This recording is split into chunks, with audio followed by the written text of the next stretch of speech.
भर्ती paper leak मामले में एसटीएफ का एक्शन जारी है। परीक्षा के दौरान नकल करने वाले अभ्यर्थियों के मददगारों की लिस्ट एसटीएफ ने तैयार की है।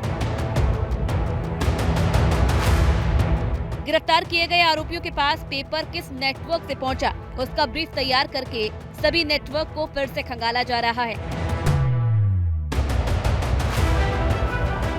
गाजियाबाद से गिरफ्तार महिला अभ्यर्थी रिया चौधरी को नकल कराने वाले गुरबचन के गैंग लीडर मोनू मलिक और कपिल की तलाश तेज कर दी गई है।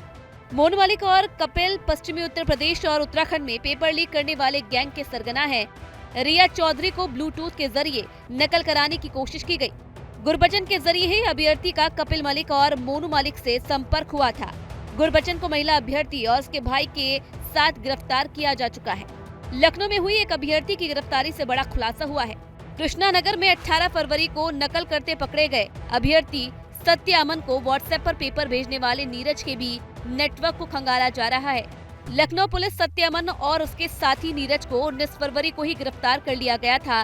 नीरज ने पूछताछ में मथुरा के किसी उपाध्याय के जरिए पेपर मिलने की बात कबूली थी, लेकिन मथुरा का उपाध्याय कौन है, कहां रहता है, नीरज नहीं जानता। लेकिन उपाध्याय ने ही नीरज को आंसर शीट मुहैया कराई थी, जिसके बाद नीरज ने स्टूडेंट्स को ये शीट बेची थी। उपाध्याय के साथ कुछ और लोग भी शामिल हैं, जिन्होंने पेपर आउट करके उसकी आंसर शीट तैयार की थी, फिर उसे अलग अलग लोगों को तक भेजा गया था। एसटीएफ की जांच जैसे जैसे आगे बढ़ती गई, वैसे ही कई खुलासे होते गए। एसटीएफ की टीम ने 24 फरवरी को अभ्यर्थी अमन कुमार के मोबाइल फोन को जब्त किया और अब जांच की कार्रवाई शुरू की। अमन की व्हाट्सएप पर भेजे गए प्रश्न और उसके उत्तर को जांच का आधार बनाया गया। बताया जा रहा है कि 150 में से 147 प्रश्नों के उत्तर सही पाए गए। पेपर लीक की खबर के बाद यूपी के कई शहरों में अभ्यर्थियों ने जोरदार प्रदर्शन किया और परीक्षा रद्द करके दोबारा कराने की मांग की। सीएम योगी आदित्यनाथ ने पेपर रद्द कर इसे अगले 6 महीने में कराने का भरोसा दिया। साथ ही ये भी साफ कर दिया कि युवाओं के भविष्य से खिलवाड़ करने वालों के खिलाफ कड़ी कार्रवाई होगी। पहले दिन से हम लोगों ने तय किया है कि युवाओं के जीवन और उनके भविष्य के साथ जो खिलवाड़ करेगा,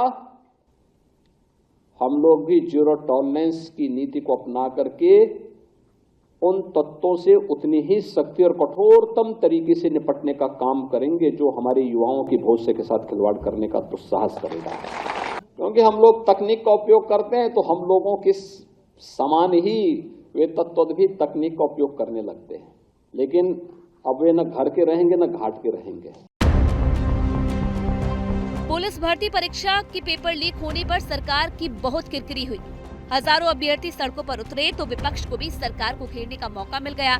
हालांकि बीजेपी से सहयोगी सीएम के फैसले पर संतुष्ट दिख रहे हैं। ये लीक का खेल जो चला रही है सरकार, ये जानबूझ करके चला रही है। इनकी नियत नहीं है कि गरीब परिवार का बेटा नौकरी पा जाए, क्योंकि भारतीय जनता पार्टी के लोग ये बात जानते हैं कि गरीब परिवार के बच्चे को नौकरी रोजगार मिल जाने से उसके घर परिवार की आर्थिक स्थिति बेहतर होती है। लगातार सरकार की ये कोशिश रही है कि नौकरी नौजवान को न मिले, केवल उसका प्रचार करें कि जिस तरीके से पहले पुलिस की भर्ती हुई थी कोई उंगली नहीं उठा सकता। समाजवादी सरकार में जो भर्ती हुई थी उसमें किसी ने उंगली नहीं उठा सकी, कोई उंगली नहीं उठा पाया। देखिए, ये संवेदनशील निर्णय लिया है। मैं धन्यवाद देता हूं योगी जी को।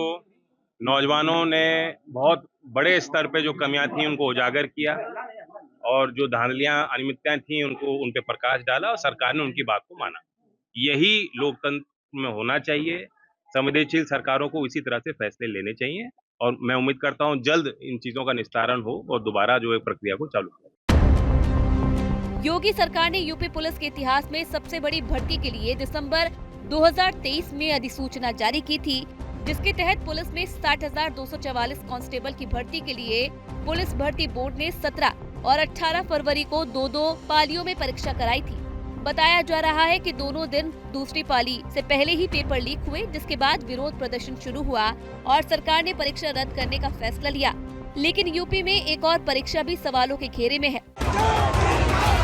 आरओ-एआरओ परीक्षा के पेपर भी लीक होने के आरोप लगाए जा रहे हैं। ये परीक्षा यूपी लोक सेवा आयोग ने 11 फरवरी को कराई थी। पेपर लीक के खिलाफ हजारों अभ्यर्थी धरने पर बैठे हैं।